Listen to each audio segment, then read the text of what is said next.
आज हमारे साथ HM मुख्य अध्यापिका सीमा कौसर बाजी हमारे साथ है, जो सफ़ा सोसाइटी के ख़िलाफ़ में जो उन्होंने तकरार दी थी और उन्हीं को लेकर कई दिनों तक वो शिक्षण अधिकारी बिरगे मैडम के पास सुनवाई चली। उसके बाद 5 जून को निर्णय हुआ बाजी के फेवर में और उन्हें वापस सफ़ा स्कूल में लेने का भी एक आदेश दिया गया और उनकी जो पगार भी थी, वेतन, वो भी देने का एक निर्णय हुआ। फिर भी उसके बाद भी उस सोसाइटी के संचालक की मनमानी हम उनसे ही सुनेंगे, किस तरीके से उसकी मनमानी है। ज़िला परिषद के आदेश को ठुकरा कर उन बाजी को अभी भी जो है न्याय नहीं मिल रहा है और कई लोगों ने उनके लिए दुआ की थी और कई स्टूडेंट ने लोगों ने कहा था कि बाजी के हक़ पे है और उनका अल्लाह साथ देगा, तो उनको जीत हासिल हुई है। मगर अभी भी वो स्कूल वाले की सफ़ा एजुकेशन सोसाइटी के अध्यक्ष और जो संचालक है उसकी मनमानी है, वो उस पर कार्रवाई होती है या नहीं, वो हमें देखना है। हमारे साथ में सीमा कौसर बाजी है, इनसे हम जानते हैं कि किस तरीके से ये आदेश हुआ और उनके क्या मांगनी थी और आदेश में क्या क्या है, वो उनसे हम जानते हैं। आप यहाँ पर माज़ा महाराष्ट्र के स्टूडियो में आए हैं, क्या? अस्सलाम वालेकुम व रहमतुल्लाहि बरकातुहू। हम सैयदा सीमा कौसर, मुख्य अध्यापिका सफ़ा Urdu primary school, Tahurabagh, वागी road, Wazirabad, Nanded. हमें हमारा स्कूल अनुदानित है और अनुदानित होने के बावजूद हमारे स्कूल की जो सोसाइटी है सफ़ा एजुकेशन सोसाइटी, इसके अध्यक्षा तहनीत फिरदौस और सचिव सिद्दी अतीक़ अहमद, ये दोनों मनमानी तौर पर फ़ीस वसूल कर रहे थे। और जब हमने ये फ़ीस वसूल ना करे, इसके लिए हमने मुखालिफत करे, तो हमने कहा कि उन्हें फ़ीस मत लो क्योंकि हमें अनुदान मिल चुका है अभी। तब उन्होंने हमारे ख़िलाफ़ अपना षड्यंत्र रचना शुरू किया और हम पर खोटे आरोप लगा के हमें निलंबित कर दिए। और निलंबित करने के बाद उन्होंने चौकसी समिति गठित करे, जिसमें उन्होंने हमारा कोई मेंबर नहीं लिए, हमारा प्रतिनिधि नहीं लिए, सिर्फ खुद और एक चंद्रपुर के बोबड़े नाम के एक शख्स को यहाँ पर पुरस्कृत पर्सन को बुलाए और ख़ुद की मनमानी चलाकर हमें ना साक्षीदार हमारे तपास से उन्होंने ना हमें बैठक में साइन करने तक नहीं दिए। वहाँ पर उन्होंने बाउंसर लगाए थे और गुंडे रखे थे जिन्होंने हमें अपना कुछ बयान करने नहीं दिए और हम पर नहीं है क्या हमारा मोबाइल छीन लिया गया, हम पर हमले किए उन्होंने, जिसकी वजह से हम अपनी कोई बात उनको पेश नहीं कर सके और आखिर उन्होंने अपनी मनमानी चलाना जारी रखा। इन तमाम बातों की तकरार जब हमने ज़िला परिषद में प्रशासन को की, तो हमारे ज़िला परिषद के अध्यक्षा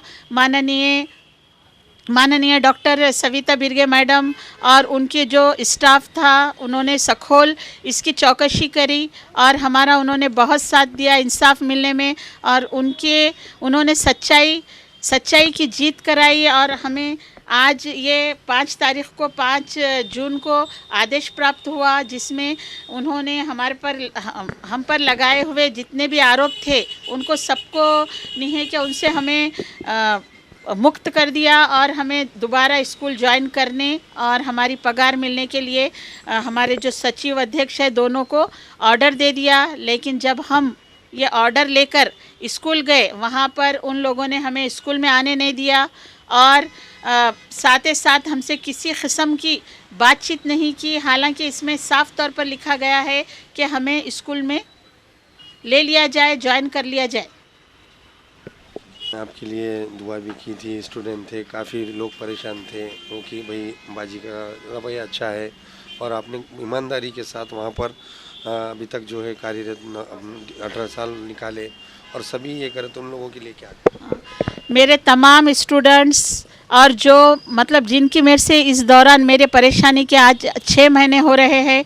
2 जनवरी को मुझे निलंबित कर दिया गया था, वहाँ से आज 6 महीने का जो ये मेरे ऊपर जो तकलीफ़दा वक्त गुज़रा, इसमें उन मेरे स्टूडेंट की जो मुझसे मिल नहीं सके लेकिन उनकी दुआएं किसी और शक्ल में मेरी मदद के लिए हाजिर हुई। मैं उन तमाम मेरे स्टूडेंट्स का, उनके पेरेंट्स का और जिन लोगों ने मेरी वक्तन फ़वक्तन मदद की उनका, और ख़ास तौर पर प्रशासन का, ज़िला परिषद के हमारे शिक्षण अधिकारी माननीय मैडम बिरगे मैडम, सविता बिरगे मैडम और तमाम स्टाफ का शुक्रिया अदा करती हूँ, जिन्होंने संस्था का इतना दबाव होने के बावजूद उन्होंने सच्चाई का साथ दिया। और इससे ये साबित होता है, और मुझ पर जो संस्था ने आरोप लगाया था 1,76,433 रुपये के अफार का, इस अफार को उन्होंने फेंटाड़ दिए, क्योंकि ये अफार नहीं था बल्कि ये एक वसूल करने वाली रकम थी, जिसे मैंने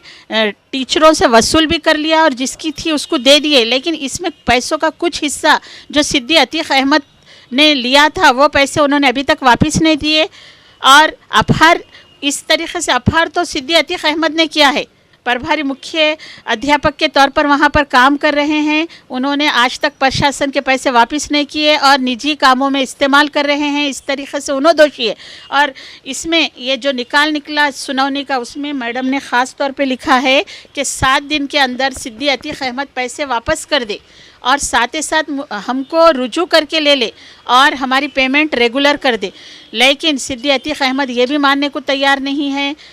और साथ ही साथ उन्होंने जो चौकसी समिति बिठाई थी, इसमें उन्होंने हमारा जो स्टाफ है हमारे स्कूल का, उनसे झूठे गवाहियाँ लिए। लेकिन मैं इस वीडियो के द्वारा उन्हें ये कहना चाह रही हूँ कि आप टीचर्स को बिल्कुल डरने की ज़रूरत नहीं है, आप मेरे एक फैमिली की तरह है, लेकिन आप इनके साथ मिलकर मुझे बिल्कुल परेशान ना करें और ऐसे झूठी गवाहियाँ ना दे, जिसमें ख़ास तौर पे मैं 3 टीचर्स का नाम लूँगी जिन्होंने बहुत आगे बढ़ कर इतना झूठ सच पे गवाहियाँ दिए हैं, जिसमें है कनीस फ़ातिमा मोहम्मद बदरुद्दीन और आयशा फिरदौस अब्दुल ख़ादर और सैयदा फ़ौज़िया फ़ातिमा, सैयद निसार। ये तीनों ने क्या किए कि जो सेक्रेटरी है, सेक्रेटरी के सब जो भी उनके गलत काम है उसको छुपाने के लिए, पर्दा डालने के लिए ये अपना अहम रोल अदा करे। लेकिन उन्हें ऐसा नहीं करना चाहिए, क्योंकि उन्होंने एक ज़िम्मेदार शख्सियत है, छोटे छोटे बच्चों का मुस्तकबिल उनके हाथ में है।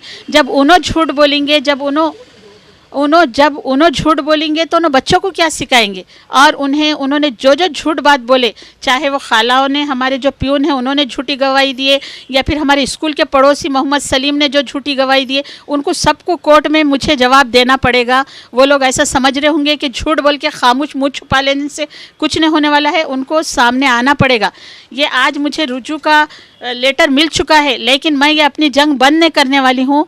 और ये इसके ज़रिए मैं उन तमाम टीचर्स को खुशखबरी देना चाह रही हूँ जो संस्था के तले दबे जा रहे हैं और उनका अन्याय सहर जा रहे हैं। उन्हें ये इत्मीनान करना चाहिए कि प्रशासन अपने साथ है और नांदेड़ की ज़िला परिषद अपने साथ है, और वहाँ की जो शिक्षण अधिकारी हमारे बिरगे मैडम, उन्होंने हमें ना सिर्फ एक ऑफिसर के तौर पे मदद की, बल्कि उन्होंने एज ए पर्सन हमारे जो सेक्रेटरी है सिद्दी अतीक अहमद को कहा कि आप इस टीचर पर अन्याय मत करो, इसने 24 साल आपके स्कूल को दिए ज़िंदगी के।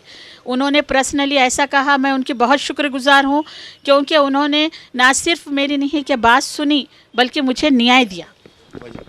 आखिरी सवाल कि जिस तरीके से आपने जंग चालू रखे और कई दफ़ा आपने कहा भी था कि कुछ हो जाता मुझे तो उसके ज़िम्मेदार प्रशासन और वो संचालक होगा, और ऐसे कई लोग हैं जो ऐसे छोटी चीज़ को लेकर डिप्रेशन में जाते हैं, घर के हालात को देखकर आत्महत्या कर लेते हैं, और कहीं भी जो है उम्मीद नहीं रखते हैं कि इस प्रशासन से हो या ख़ुद पर नहीं है। तो आपने जिस तरीके से लड़ाई रखी जारी और अभी भी जारी है, तो आपने जो हौसला दिया, लोगों की दुआ साथ थी, तो ये जो लोग हैं जो आत्महत्या कर लेते, या उनके परिवार रहता, उनके बच्चे रहते, बीवी रहते, इनका कुछ जाता नहीं है। हिटलरों का वही मुख्याध्यापक जो रहते उनका जो संचालक रहते, सचिव जो रहते, इनका कुछ नहीं होता, हमारे ये परिवार टूट जाता, बिखरता। इन लोगों को क्या मैसेज देंगे? हाँ, मेरा मैसेज ऐसे जो टीचर्स है, जो नहीं है कि अपने ज़िंदगी से परेशान होकर ऐसी तकलीफ़दा जिसमें नहीं है कि इंसान डिप्रेशन में चला जाता है, कि उनको अचानक एक शौक़ लगता है लोगों की बेईमानी का। तो ऐसे टाइम पे मुझे तो अल्हम्दुलिल्लाह अल्लाह का मैं बहुत शुक्रगुज़ार हूँ कि मुझे मेरे स्टूडेंट्स ने और मैं भी यहाँ पर नाम नहीं ले रही हूँ, लेकिन अचानक ऐसे कई लोग जिन्हें मैं पहचानती भी नहीं थी, लेकिन उन लोगों ने भी आगे बढ़कर मेरी मदद की, और आज मुझे इस मुश्किल वक्त में ये 6 महीने के मुझे नई ज़िंदगी दी वो लोगों ने, उनका मैं बहुत शुक्र अदा करना चाहती हूँ। और तमाम लोगों को जो मेरी तरह ये इस सिचुएशन से गुजर रहे हैं, उनको मैं ये कह रही हूँ कि आपको हिम्मत से काम लेना चाहिए। अल्लाह ताला एक रास्ता बंद करता है तो 70 दरवाज़े खोलता है। और हमें क्या करना चाहिए, एक शेर मैं उन लोगों के लिए ये कहती हूँ कि भीगे हुए परों से परवास करके देख, भीगे हुए परों से परवास करके देख, अंजाम खुदा के हाथ है, आगाज़ करके देख। हिम्मत से काम लेना चाहिए, इंशाअल्लाह जीत सच्चाई की होगी। है चलो, ये थे हमारे साथ सैयद सीमा कौसर बाजी, जिन्होंने अपनी लड़ाई लड़ी और प्रशासन ने भी इन्हें साथ दिया। और अब आज भी जिस तरीके से सफ़ा एजुकेशन सोसाइटी के जो सचिव है वो अपनी मनमानी कायम रख रहे हैं और वो शुरू है, और उसको लड़ाई और उनसे लड़ने के लिए अभी भी बाजी तैयार है। और आप सभी लोगों ने जो कमेंट करके हमें बताया था कि बाजी का स्वभाव कैसा है और बाजी की जो सर्विस थी उसमें वो काफ़ी ईमानदारी से काम किए बाजी का, तो जिस तरीके से आप लोगों की दुआ से वो जंग जीत गए। और आने वाले दिनों में भी ऐसे कई लोग हैं जो संचालकों के स्कूलों की तरफ से परेशान हैं, जो टीचरों की भर्तियों को लेकर पैसे खा जाते हैं, बस उनको ब्लैकमेल करते हैं। इस तरीके से ना डरते हुए उन पर कार्रवाई की मांग करें। प्रशासन देर हो या दुरुस्त हो, कार्रवाई ज़रूर होगी।